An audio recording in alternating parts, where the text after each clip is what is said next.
Good morning, buddy. Good morning. Good morning.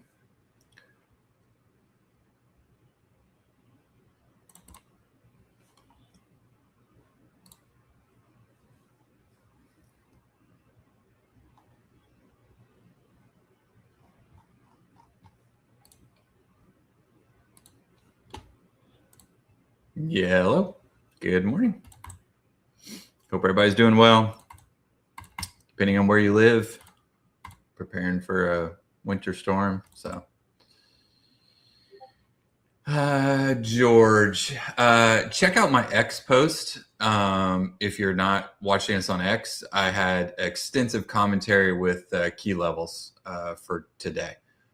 68, 25, 27 area is the first area we need to get over. Obviously, we need to get over 6,800. But 68, 25, 68, 27 is kind of a transition area. That once we get above that, we're slightly more bullish up towards 68.50. So check that out today, or check that out. So yeah, our net stack command, we've added some tools to it that we continue to refine, but it really is invaluable for understanding where those transition points are. So no FOMO. Thanks for joining us. Appreciate it. I love that.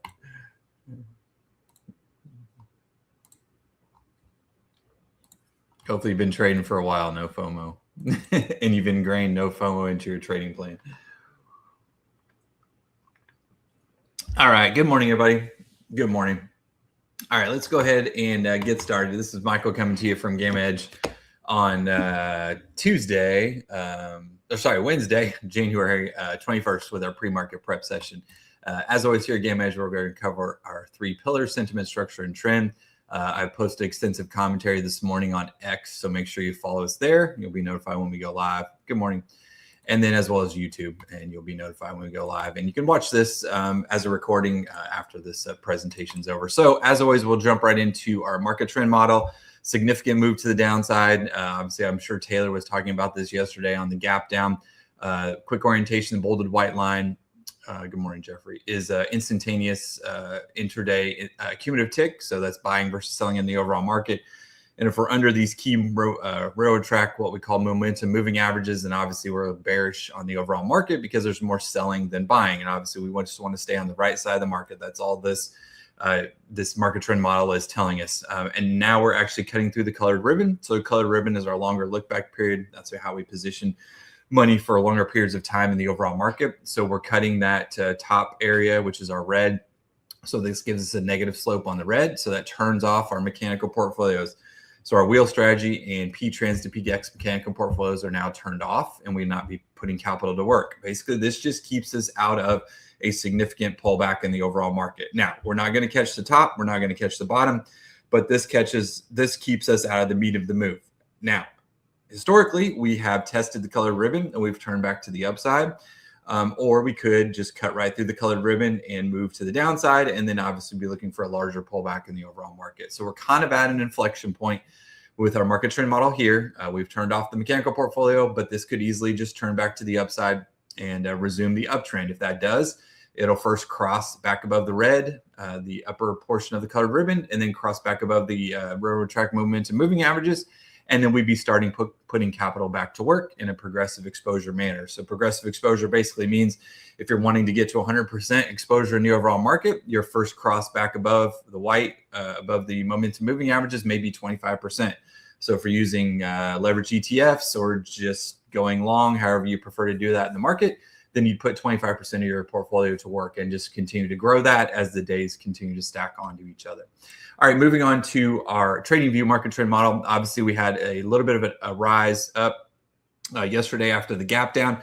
But what you'll notice is that price was not significantly moving to the upside when the green was trying to cross above those moving averages. Now, these are shorter term, more sensitivity, 30-second to 1 minute tick that we're looking at. So this is intraday trading. But then once we started seeing the failure move back to the downside, you see the sources here, the ARCX is a little bit less sensitive. The tick US is a little bit more sensitive and started crossing back down very quickly. And then once we get the railroad track flip to the downside, obviously we're full short to the downside if you're an intraday trader or obviously a swing trader. So again, That's how we position with the overall market trend model. So week coming into the day, we're looking for how we interact with the colored ribbon on our gold standard model, as well as our higher sensitivity trading view market trend model. All right, let's move on to the SPX, our largest, most notional value or complex, options complex value that we look at for positioning. This is SPXA. We separate the SPXA from the SPXP. SPXA is institutional positioning. You'll notice this is the February expiry, so we're roughly a month out from the February expiry. But again, we are put dominated now. We're under the key transition areas of 68.70, which is your DEX transition there, and you see your DEX transition all the way down towards 68.25. That's why I spoke about 68.25. That is a key area to get over. Obviously, we see 6,800, a large net delta there, negative net delta that we need to overcome. Once we get back above 6,800, possibly a little more stabilization, but we need to start taking 68.25 as well as the 68.50 level. You see that's right-hand plane net delta out of the money calls. Once we get back above that, then that would be introducing more calls to the overall structure, stabilizing, adding a little bit more positive delta to the structure. So those are the key areas to the upside for the SPXA as of now. Weak structure, and until we get back above 6,800 or 68.25, we're going to continue to be bearish. And then you have the DEX transition up there at 68.70. All right, moving on to the SPXP. This is the top quartile, as you've noticed by our interactive bars in our web app. This is 77% of the total I, and the key takeaway here is the 21st, 22nd, and 23rd is in the top quartile. So we have a large expiry this week coming in. We're put dominated. You see the net GEX, negative net GEX really well entrenched. So obviously that is a confluence of the put domination. And you see where our transition area is 6,800. So getting back above 6,800, as I said, could provide slightly more stabilization. You see significant short puts here at 68.25. These people are out of the money at the moment. And we'll see if we get back above that 68.25 level. So a confluence of these areas that I've talked about, 6,800, 68.25, 27 area. And then obviously we have 68.50 to the upside that we need to recapture. And then within those levels, we have the GEX transition and as well as the DEX transition. We say transition matters. Get above both of those, then we'd have slightly more stabilization in the overall structure.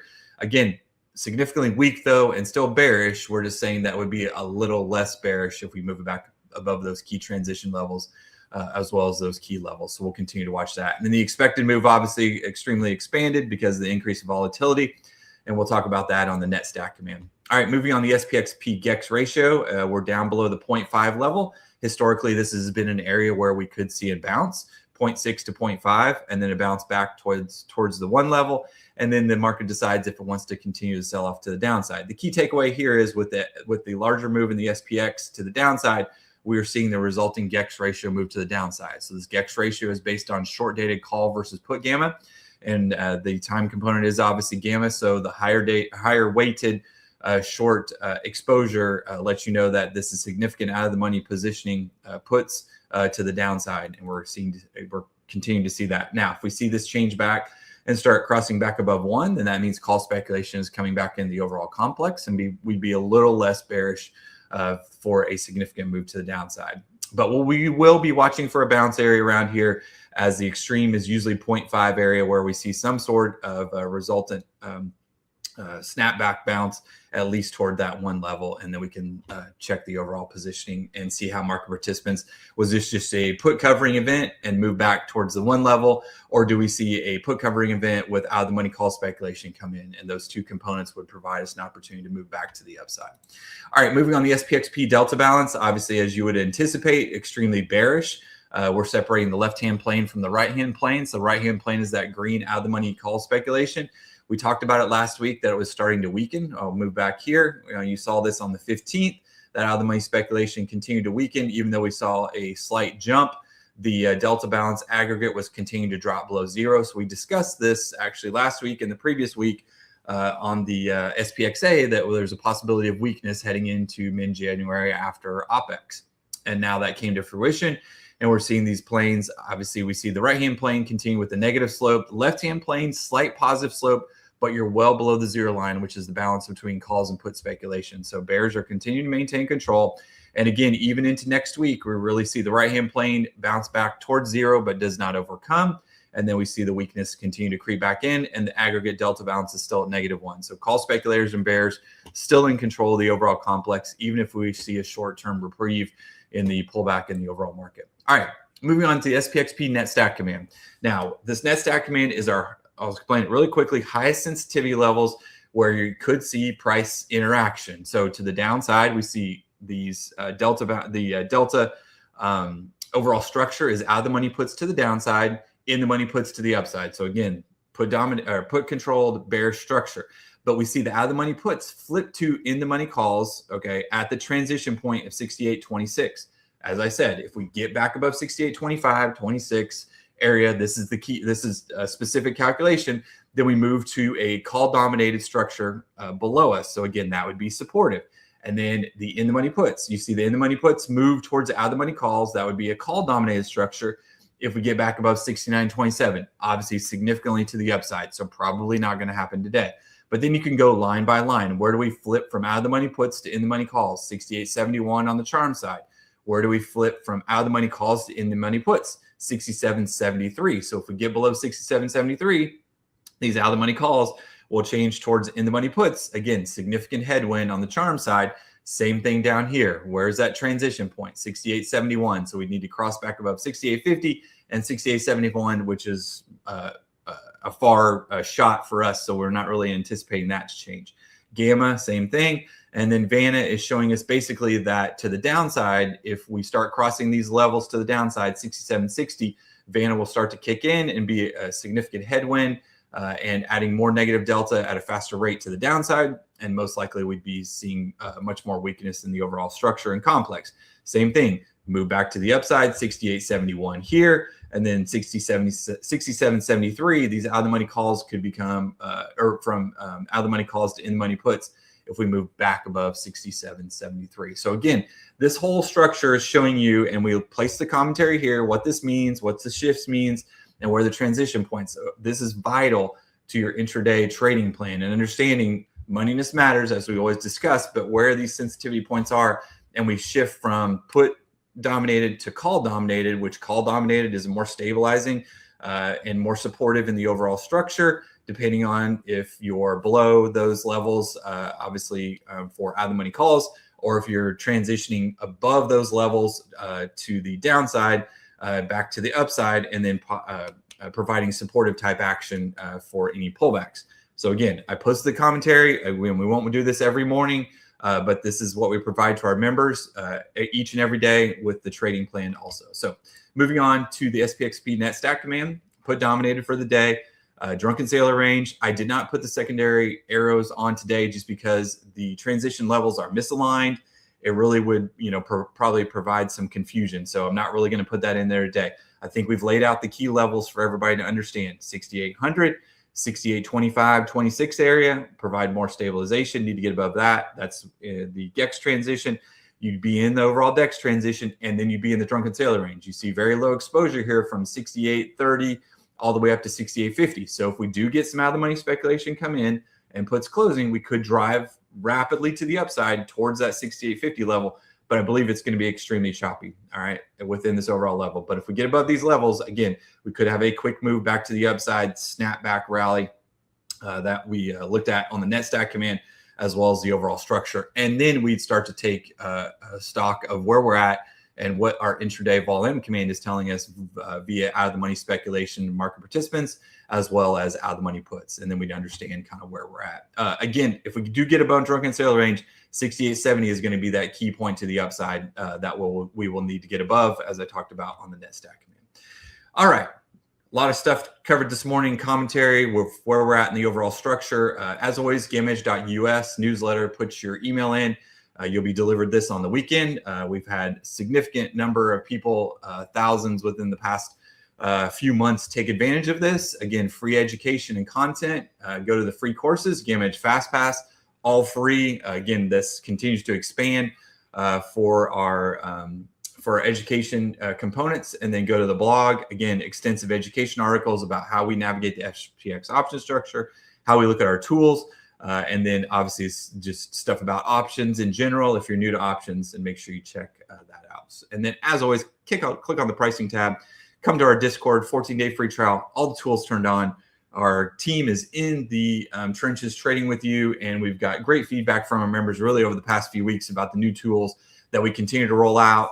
Taylor had posted some of that yesterday about our spec charts that we're starting to roll out. Also, again, giving us an idea of where market participants are speculating and where price will probably not go for the day. Again, gives us a great idea of what is happening within the overall structure. So, all right, let's jump into some individual equities. I see some people posting, and if you have any questions, throw them in there. Again, like and subscribe on X and YouTube. You'll be notified about our content. So coin, let's go ahead and look at the top quartile on coin. This is our interactive web app, so you can see the option structure. So coin is put dominated. Obviously, this Friday expiry is in the top quartile. You see spot price below transition area. You see significant negative net delta. Put dominated. It's going to be difficult for price appreciation. This index is a key level at 225, and below that, you have the opportunity to add negative deltas pretty quickly if price continues to move down. You see charm is really not being supportive, and it actually is a headwind to the upside. So I don't see coin really being anything that I would want to be in at the moment. Now, that said, market trend model is also pointing down. So I would not be looking for any longs until the market trend model continues to improve. And we discussed that about a mechanical portfolio. So Netflix, yeah, absolutely. Again, thanks everybody for joining us. Appreciate it. All right, let's look at the top quartile. So 123rd, this Friday is a large expiry, but then these expiries on out to the monthly is really not in the top quartile. So Netflix is put dominated, below transition, index is 80. I'd look for some stalling, maybe some supportive type action. As you see, the charm level is massive right there. So that would be an area if you get below 80. Obviously, speculation to the downside doesn't really come in pretty heavy. There is a large upside headwind, though, so I don't see Netflix appreciating to the upside unless we start seeing some closure. Let's look at this Friday's expiry here. So this Friday's expiry, well below transition, 80, key area to stay above, but you see significant in-the-money puts overhead that are going to be difficult to get over for Netflix. Hopefully that is good on that. Have a covered call for MU this week for 350, but see a significant negative 345. Yeah, so covered call, obviously, you're looking to make on the premium, and I'm not sure, user, if you're okay with your calls getting called away if we're above 350, but have a covered call for MU this week for 350. Okay, so spot price. So you're well. I was gonna say you're well above 350 at the moment on MU, right? Yeah. So call dominated. Everything looks good on MU for further up. I mean, at least maintaining where it's at, bullishness, because you're above transition. PGX is 375, so I don't see it going higher than 375. Okay. Yeah. Okay. I mean, it would have to have some significant change for it to pull below 350. That's not financial advice, but I'm just telling you, structure is very supportive and call dominated and very bullish on MU into this Friday's expiry. So I don't, unless you have some exogenous news event come out about MU, I really don't see it pulling down towards 350. That's just my overall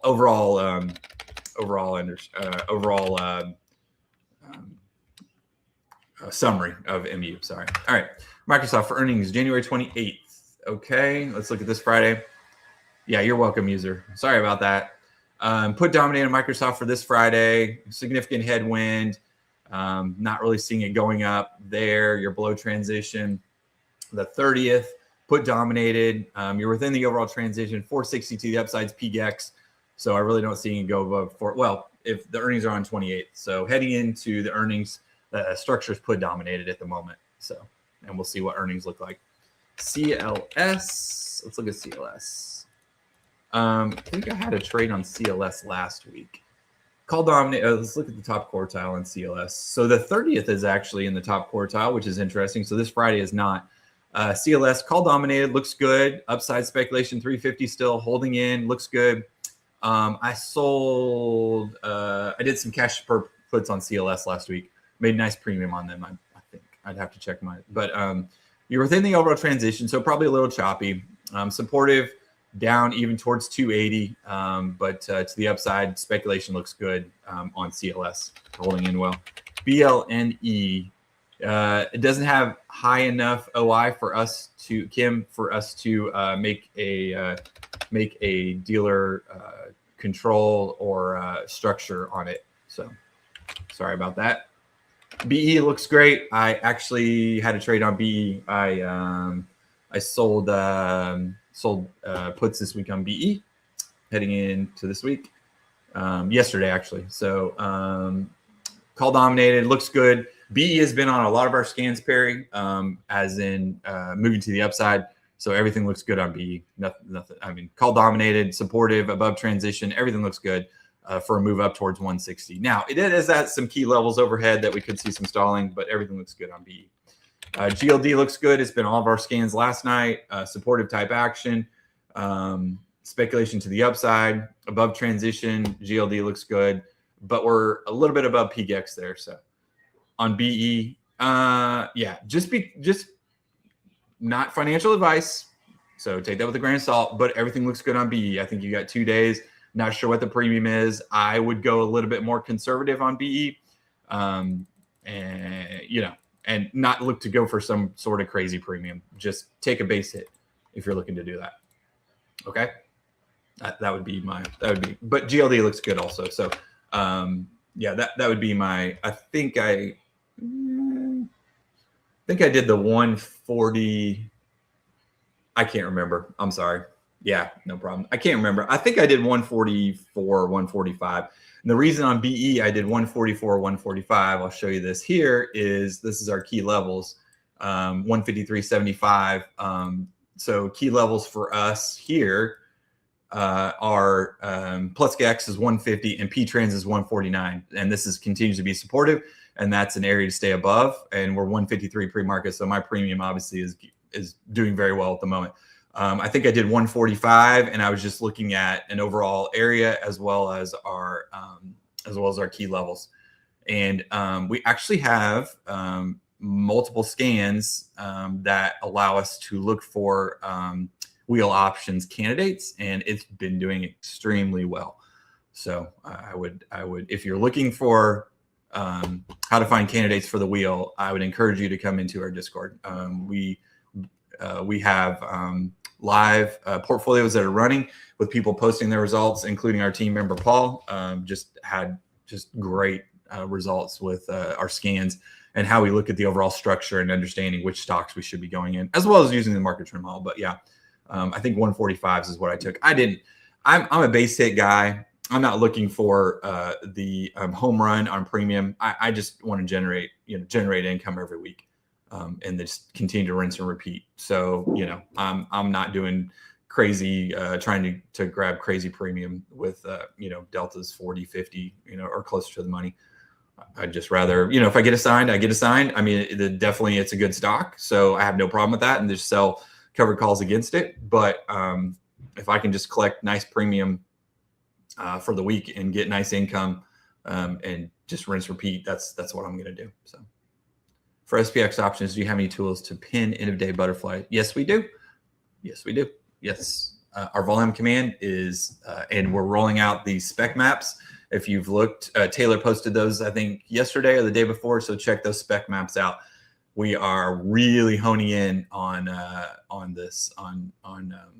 providing that content. So, and we've always had the content just with a few other tools. But we're really expanding our tools to really hone in on it and give different visuals for people, because we all see the visuals differently, right? As in text and numerical, or how we look at it. But yeah, we continue to provide tools and expand our Game Edge suite of tools. So, all right, thanks everybody. Thanks for joining us. Like and subscribe on X and YouTube, and share our content. As always, manage risk. As we head into the day, significant move to the upside already. So we're blowing through our GEX and DEX transitionals, and we're 68.31. So this is going to be a very interesting open. And we're above that key area, 68.25, 27. So watch that. This could be much more stabilizing today, and watch up towards 68.50. That's going to be a key point for us. And then on any pullback, staying above 6,800. So look at that move to the upside. So, all right, perfect. All right, thanks everybody. Manage risk as always. Have a great day, and we'll see you later.